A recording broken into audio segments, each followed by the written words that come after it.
என் வாழ்க்கை முற்றிலும் கோணலா இருக்கு. ரொம்ப அற்பமா எண்ணப்படுறேன். என் வாழ்க்கை என்னவா முடியும்னு கவலையா இருக்கு. விசுவாசம் குன்றி போகுது. சில சமயம் என் வாயில இருந்து துதி வரவே மாட்டுது. ஆனா ஒவ்வொரு நாளும் என் நாட்கள் நகருது. எப்படின்னு தெரியல. ஆனா சம்திங் இஸ் ஹேப்பனிங் அப்படின்னு வியந்து போயிருக்கீங்களா? அது ஒண்ணும் இல்ல. அவர் நமக்காய் செய்யற நன்மையான ஈவு. அவர் நமக்கு செய்யற நன்மைகளை நினைக்கும் பொழுது வரும் பாருங்க ஒரு பாட்டு.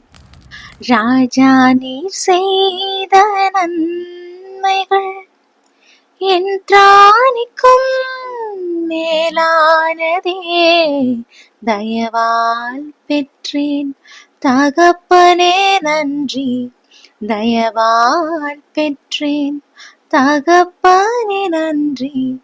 ராஜா நீர் செய்த நன்மைகள் என் திராணிக்கும் மேலானதே, தயவால் பெற்றேன் தகப்பனே நன்றி, தயவால் பெற்றேன் தகப்பனே நன்றி.